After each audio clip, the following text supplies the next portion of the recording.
Jungkook's position today isn't built from coincidence or hype. It's the product of a unique combination of timing, skill, perception, and control. Every step he's taken, from his solo projects to his global endorsements, has carried a weight that multiplies in market value.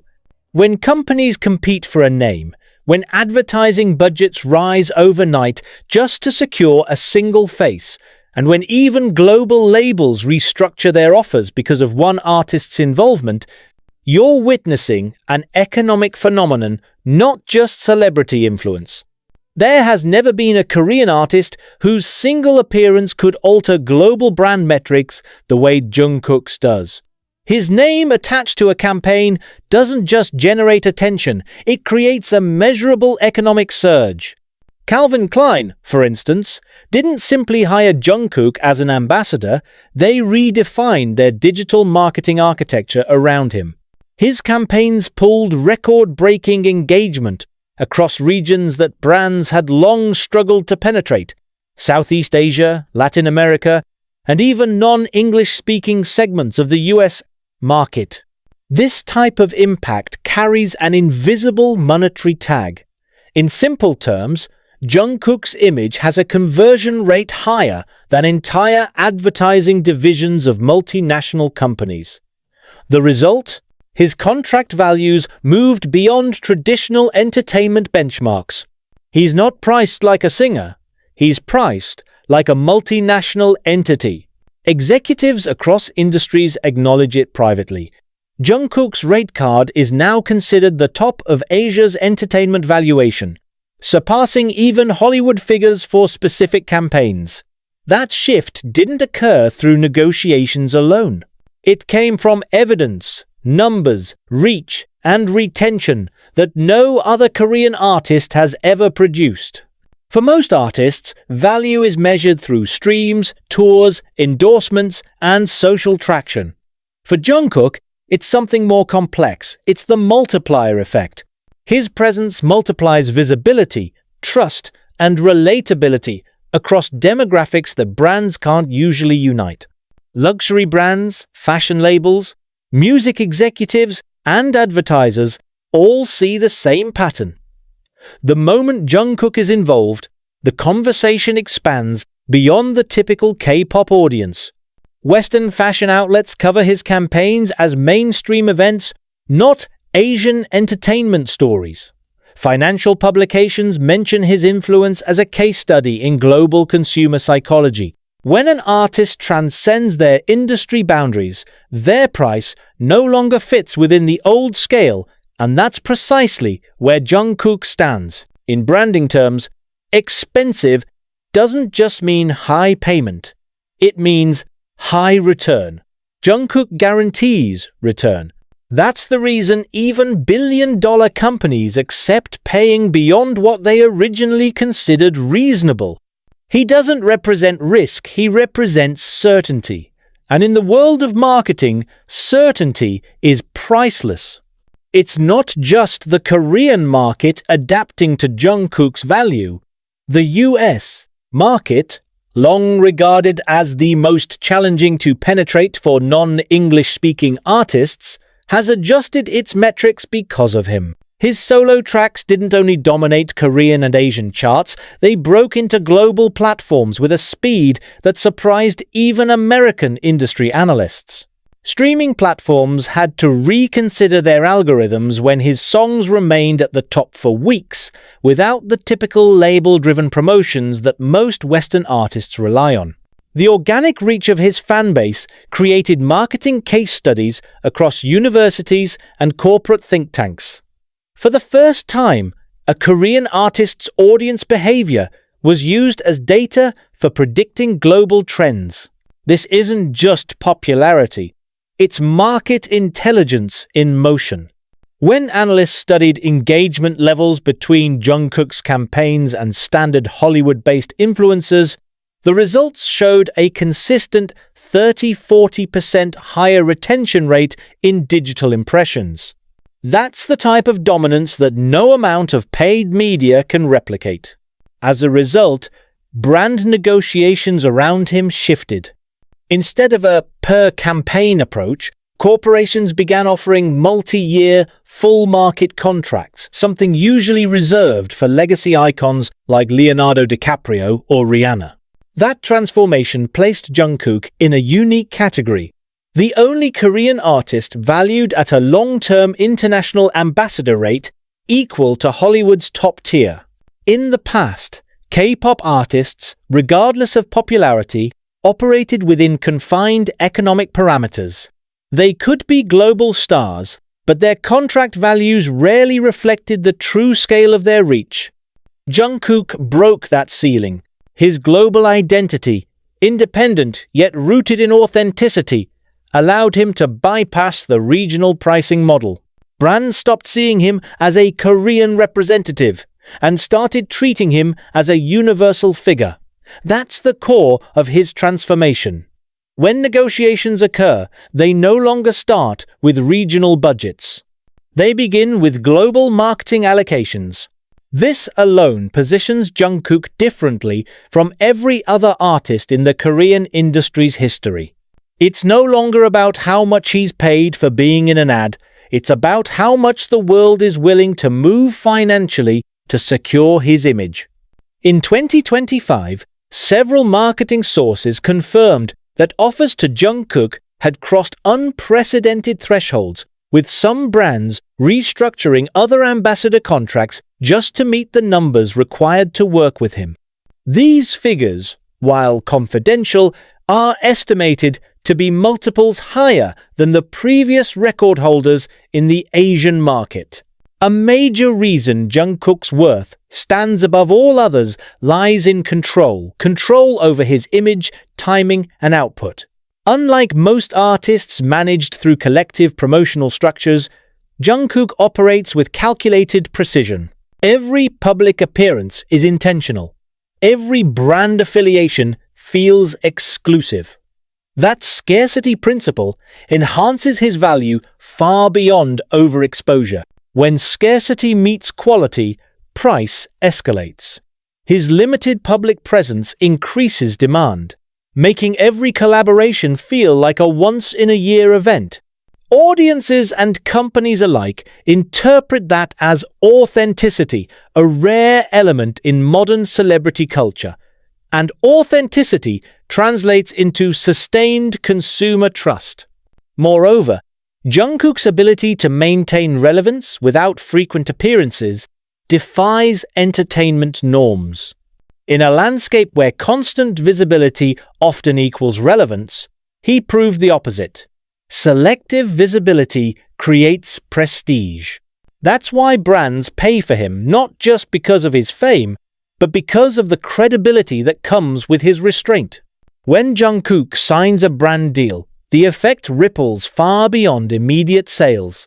His followers and even casual observers perceive his partnerships as cultural endorsements. If he wears something, it becomes a global discussion. If he attends an event, media cycles orbit around it for days. This form of influence is difficult to quantify, but its financial implications are undeniable. Economic researchers have compared his influence to a market-moving force, similar to how a major investor can shift stock prices. For luxury fashion, Jungkook functions as both model and catalyst. His association with Calvin Klein wasn't just aesthetic, it became a turning point in how K-pop's global impact is monetized. The brand's digital traffic skyrocketed, new markets opened, and regional sales metrics climbed beyond expectations. That impact didn't come from an entire group, it came from one individual. When a single person can do that, most expensive becomes a description of influence rather than price. Most artists become legends through retrospection. Jungkook's case is different. He's achieving legacy status in real time. Each milestone he reaches redefines the boundaries of his industry. Analysts, economists, and marketers study his trajectory not as entertainment, but as a phenomenon of global consumer behavior. His worth today reflects a new kind of legacy, one that's measurable, data-backed, and continuously expanding. Every endorsement, every record, every appearance adds to a layered identity that no price tag can fully capture. For the first time in Korean entertainment history, an artist's value has outgrown the entertainment category itself. Jungkook isn't being priced within music. He's being valued across industries, fashion, marketing, luxury, and even digital commerce. That's why his name carries figures that once seemed unrealistic for any Asian entertainer. Each digital milestone didn't just elevate his profile, it redefined industry expectations. Labels began recalculating what solo success could mean for a Korean artist. Traditionally, K-pop success was measured by collective performance, the strength of the group. Jungkook's solo achievements dismantled that notion entirely. His independent releases brought in figures comparable to global chart toppers from the US and the UK, setting a new precedent for how Korean artists could command attention without group frameworks. This shift sent ripples through the business side of music contract negotiations, streaming bonuses, and performance fees started to evolve. Industry executives began treating Jungkook not as a product of K-pop, but as a global pop entity who happens to come from Korea. That subtle change in perspective altered how future contracts are structured, not only for him, but for the generation of artists that follow. Beyond economics, there's a cultural dimension to Jungkook's value that reinforces his financial standing. When he appears in media, his image isn't merely consumed, it's adopted. People mirror his choices, his fashion, even his minimalistic lifestyle. That kind of influence is cultural capital. And cultural capital often precedes financial growth. His quiet confidence creates relatability in an era obsessed with overexpression. That contrast attracts both mass audiences and elite brands. He represents a middle ground between accessibility and aspiration, a balance so rare that it becomes monetizable. The cultural echo of Jungkook's persona extends even into areas unrelated to entertainment. Universities have analyzed his communication style. Marketing researchers have written papers on his fan-driven engagement model. These observations reveal something bigger. Jungkook is not just part of pop culture. He is a cultural economy in motion. When that level of cultural value aligns with measurable financial results, the outcome is predictable. His worth climbs beyond anyone else's reach. Inside Korea, Jungkook's unprecedented value triggered both admiration and quiet re-evaluation. Entertainment agencies began studying his trajectory not for imitation, but for adaptation. They recognized that his model couldn't be replicated, it had to be understood. His management of image, timing, and output requires not only talent, but restraint, something few agencies traditionally prioritize. K-pop's high-output system thrives on constant exposure, yet Jungkook proved that minimal presence can create maximal impact. That realization forced a change in how agencies plan promotions, contracts, and public strategies. Artists began asking for more control, citing Jungkook as proof that independence amplifies value. Industry analysts describe this as the Jungkook effect, the visible shift in how Korea's entertainment sector perceives power, autonomy, and worth. Even established stars now measure their market potential differently, often comparing data models to his. Not because they want to compete, but because Jungkook's numbers have become a reference point. Being labeled the most expensive artist in Korean history isn't a superficial tag, it's a statement about transformation. It means one artist has fundamentally changed how Korea's entertainment economy interacts with the world. For decades, Korean talent was undervalued internationally, treated as exportable yet replaceable. Jungkook dismantled that hierarchy. He made global brands understand that a Korean artist isn't a novelty. He's a necessity in the global conversation. His presence forces balance between East and West, between artistic integrity and commercial appeal. That balance comes at a price, and that price keeps rising. Every figure attached to his contracts, every valuation whispered within corporate corridors, carries more than financial meaning. It represents the global acknowledgement of Korea's artistic dominance through one man's consistency and control. At the core of Jungkook's unmatched value lies one invisible currency: trust. Consumers trust his choices. They trust that he doesn't attach himself to random opportunities. They trust that when he speaks, acts, or collaborates, it's genuine. That trust translates directly into financial gain. Marketing research consistently shows that audiences convert faster when the endorser is seen as authentic. In Jungkook's case, authenticity isn't a marketing illusion. It's built through years of consistent behavior.